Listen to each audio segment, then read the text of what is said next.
Disney once lost $200 million on a single movie and fired their studio chairman because of it. That's not a typo. One film, one weekend, one executive career ended, and it's not the only one. Let me show you 13 sci-fi disasters that bombed so hard, studios were forced to abandon all sequel plans forever. R.I.P.D. was supposed to be Universal's next Men in Black, a supernatural buddy cop comedy based on a Dark Horse comic, starring an Oscar winner and one of Hollywood's most likable leading men. The numbers were supposed to be a slam dunk. $156 million budget. Jeff Bridges fresh off his Oscar for Crazy Heart. Ryan Reynolds at peak charm. Universal didn't greenlight a movie, they greenlit a franchise. But here's what actually happened behind the scenes. The studio rushed a 3D conversion at the last minute, hoping to squeeze extra ticket revenue from premium screenings. Critics called the result crummy and unconvincing. The film opened the same weekend as a little movie called Grown Ups 2, and somehow Adam Sandler won. The twist that kills me is Jeff Bridges himself. In GQ, he admitted he was a little underwhelmed when he finally saw the finished product. He compared the experience to betting on a horse race where the jockey fell off and you came in last. R.I.P.D. made $78 million worldwide against that $156 million budget. Deadline estimated the loss at $140 million. The franchise that was supposed to span decades of undead cop adventures? Gone after one weekend. Stealth had everything a summer blockbuster needed. Rob Cohen, the director behind The Fast and the Furious. Sony's $135 million budget, a premise mixing Top Gun with artificial intelligence. On paper, that pitch writes itself. The budget ballooned during production.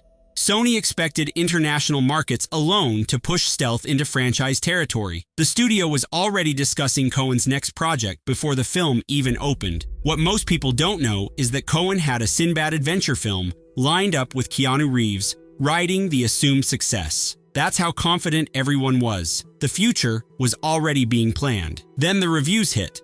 Roger Ebert called it a stink bomb crossed with HAL 9000, which honestly might be the most creative insult I've ever read. Domestic returns crawled to $32 million. Worldwide total, $79 million. The film needed over $300 million just to break even. Sony's response was swift. Columbia TriStar's marketing president was replaced. Cohen's Sinbad project evaporated, and Stealth became a cautionary tale about chasing trends without understanding audiences. Transcendence was supposed to launch a new filmmaking voice in science fiction. Wally Pfister, who won an Oscar for shooting Inception, got $100 million from Warner Brothers to direct his own vision about artificial intelligence. Johnny Depp signed on to star. The math looked bulletproof. Nolan's longtime collaborator. One of the biggest movie stars on the planet, a premise that felt timely and important. Warner Brothers wasn't making a movie. They were launching a new auteur. But here's the thing about cinematographers becoming directors. The skills don't always transfer. Critics savaged the pacing as glacial. The philosophical ideas felt half-formed. Audiences expecting Inception-level complexity got something far more muddled. Domestic returns hit just $23 million. International markets pushed the total to $103 million, but marketing costs meant Warner Brothers lost approximately $75 million. And Pfister's directing career? Effectively over before it started. 10 years later, Awards Watch ran a retrospective with a brutal headline, Wally Pfister made Transcendence and was never heard from again. One film, one chance, gone. Geostorm should have been a reliable disaster movie hit. Dean Devlin, the producer behind Independence Day and Stargate, got $120 million from Warner Brothers to direct his first feature about weather-controlling satellites gone haywire. Gerard Butler signed on to save the world. The production budget started at $82 million. Then the reshoots happened, and kept happening. The final cost for Geostorm ballooned past $120 million, with some estimates pushing even higher. What gets me every time is what happened in post-production. Deadline described the first cut shown to executives as unwatchable. Not disappointing, not rough, unwatchable. Warner Brothers brought in Jerry Bruckheimer to supervise reshoots. More than half the film was rewritten and reshot. The release date shifted 4 times over 18 months. The real story isn't just that Geostorm bombed, It's that the director essentially lost his own movie. Dark Horizons ran a headline that said it all. Dean Devlin, Geostorm is not my film. Domestic returns stalled at $33 million. Deadline calculated the total loss at $71 million. The disaster movie became a disaster behind the scenes. A Wrinkle in Time had everything Disney wanted in a franchise launcher. Ava DuVernay coming off Selma with serious momentum. A $100 million budget to adapt Madeleine L'Engle's beloved 1962 novel. A cast including Oprah Winfrey, Reese Witherspoon, and Mindy Kaling. The studio clearly planned to adapt all 5 books in L'Engle's Time quintet. Certain character inclusions that were minor in the first novel suggested sequel setup. Disney wasn't making one movie. They were building a multi-generational fantasy franchise. But here's what nobody expected. International audiences rejected A Wrinkle in Time almost completely. Domestic returns reached a respectable $100 million. International? Just $32 million. For a Disney fantasy with Oprah Winfrey, that's brutal. The twist that redeems this story, at least partially, is what DuVernay did next. She used her salary to purchase a creative campus in Los Angeles, founding R.I.P.D Studios. Her subsequent work flourished. When They See Us earned 16 Emmy nominations. Origin premiered at Venice. Deadline calculated the total loss at $130 million, but DuVernay turned her biggest professional setback into independence from the studio system that failed her vision. I don't know if that's fair, but at least there's that. Ender's Game arrived with decades of built-in demand. Orson Scott Card's 1985 novel won both the Hugo and Nebula Awards, and Lionsgate was riding high after turning The Hunger Games into a billion-dollar franchise. Harrison Ford returned to Sci-Fi. Summit Entertainment committed $115 million. A script for the sequel Ender's Shadow already existed before cameras rolled. Visual effects company Digital Domain invested $17 million of their own money, expecting years of franchise work. The Ender's Game adaptation had been in development for over a decade. Everything was finally aligned. Then the controversy complicated everything. Author Orson Scott Card's public opposition to marriage equality sparked boycott movements. LGBTQ nonprofit Geeks Out launched Skip Ender's Game campaigns. Over 11,000 people signed petitions. Picket lines formed at some screenings. The film opened at #1 with $27 million. Respectable. Then Thor. The Dark World arrived the following weekend. Ender's Game collapsed 62%. Final worldwide total, $125 million against that $115 million budget. Variety estimated the loss at $68 million. What makes Ender's Game frustrating is the lesson it taught Hollywood. Hits survive controversy. Underperformers don't get that luxury. The book series remains beloved. The franchise died anyway. Tomorrowland was Disney betting on Disney. Brad Bird, the visionary behind The Incredibles and Ratatouille, got $190 million and George Clooney at $25 million salary. The film was built around one of Disney's most iconic theme park lands. Corporate synergy doesn't get more obvious than this. Before release, theme park expansions were discussed internally. Prequel novels were published. Alternate reality games were launched. Disney wasn't promoting Tomorrowland as a movie. They were launching an experience that would sell park tickets for decades. But here's where the strategy backfired completely. The marketing leaned heavily into mystery, keeping the premise secret. The problem? There was no twist to protect. No revelation worth hiding. Audiences couldn't tell what the movie was about, so they didn't buy tickets to find out. Bomb Report put it perfectly. The secretive marketing was a gimmick that backfired. People don't pay money to discover secrets. They pay to see stories they already want to experience. Domestic returns stalled at $93 million. Hollywood Reporter estimated the loss between $120 and $150 million. Brad Bird acknowledged reality years later on Twitter. Tomorrowland lost money. Hollywood rarely makes sequels to films that lose money. Sometimes the math is just the math. After Earth was Will Smith's attempt to build a dynasty. He developed the original story himself, brought in M. Night Shyamalan to direct, and cast his son Jaden as the lead. Sony committed $130 million. This wasn't just a movie, this was supposed to be a Smith family empire. The ambition went far beyond one film. Smith reportedly envisioned After Earth as the start of a trilogy bigger than Marvel or Star Wars. Tie-in novels were published, video games developed, animated series discussed. a transmedia empire with the Smith family at its center. What nobody talks about is the structural problem baked into the premise. The film required Jaden Smith to carry most of the screen time, while Will Smith remained immobile with a broken leg. Critics questioned whether audiences would accept the younger Smith as a leading man. The answer came fast. Domestic returns stalled at $60 million. The break-even point with marketing was somewhere around $325 million. The reviews were savage.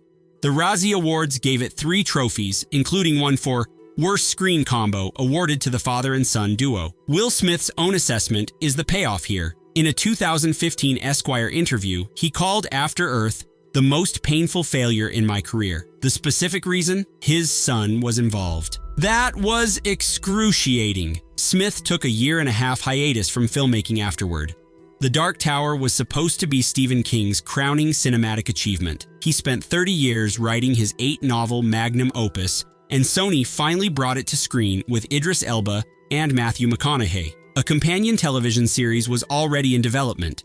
This was supposed to launch an interconnected universe spanning decades of content. The budget stayed relatively modest at $60 million, but the runtime should have been a warning sign. The Dark Tower crammed 8 novels worth of mythology into 95 minutes. That's not an adaptation. That's a summary. The real problem was impossible to solve in post-production. Newcomers found the film incomprehensible.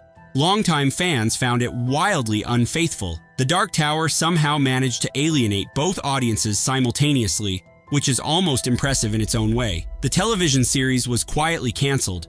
Amazon Studios considered reviving the property for years before ultimately passing. The 2017 film became a permanent scar on the adaptation history. But here's the twist that might actually matter.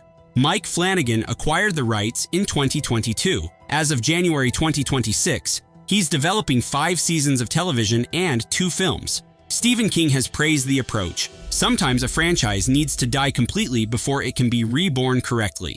John Carter is the big one. No film on this list lost more money, ended more careers, or redefined what a box office disaster looks like quite like this one. Disney committed over $250 million to production. Marketing added another $100 million. Director Andrew Stanton came off consecutive Oscar wins for Finding Nemo and Wall-E. The source material was Edgar Rice Burroughs' Barsoom novels from 1912, the books that inspired Star Wars, Avatar, and virtually every space opera Hollywood had ever produced. Before cameras even rolled, Stanton had mapped out Gods of Mars and Warlord of Mars as sequels to John Carter. Actress Lynn Collins confirmed years later that Stanton pitched it to me between rehearsals. He told me the second and third one, and oh God, it was all so good. Disney wasn't making a movie. They were building a century-spanning mythology. But here's what actually killed John Carter, and it wasn't the quality of the film. After Disney's Mars Needs Moms bombed in 2011, marketing executives decided the word Mars was box office poison. They changed the title from John Carter of Mars to simply John Carter. One word removed, millions of dollars lost. The marketing campaign became a case study in malpractice. Audiences had no idea what the movie was about. One executive later asked the question millions of potential viewers were thinking, what the hell is John Carter? The 100-year-old source material created another problem. Star Wars had borrowed so heavily from Burroughs that the original now looked like the copy. Desert planets, princess warriors, strange alien creatures. General audiences saw something resembling everything they'd already experienced, not realizing they were watching the grandfather of the entire genre. Domestic returns reached just $73 million. Disney officially announced a $200 million write-down in their quarterly earnings. It was the largest acknowledged loss for a single film in studio history at that time. The fallout was immediate and brutal. Studio chairman Rich Ross was forced out exactly 1 month after the loss announcement. Deadline reported bluntly, "Make no mistake about it. Ross did not simply decide to step down. He was fired." Marketing head M.T. Carney also departed. An entire executive regime was purged because of John Carter. In October 2014, Disney allowed the rights to revert to Edgar Rice Burroughs Incorporated. The sequel scripts Stanton had carefully developed were abandoned permanently. The franchise that predated Star Wars would never continue. What makes John Carter especially tragic is the reassessment that followed. Over time, defenders emerged arguing the film was genuinely good. The world building was imaginative, the action was spectacular. Taylor Kitsch delivered a solid performance. Suddenly, people were asking whether John Carter was actually a hidden gem destroyed by marketing incompetence. But Hollywood doesn't greenlight $200 million sequels based on hindsight appreciation.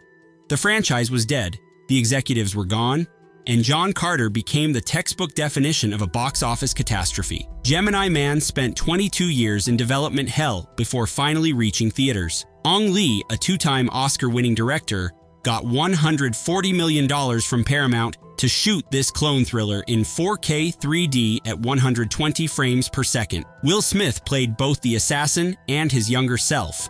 The technology was supposed to revolutionize cinema. The Gemini Man script had been floating around Hollywood since 1997.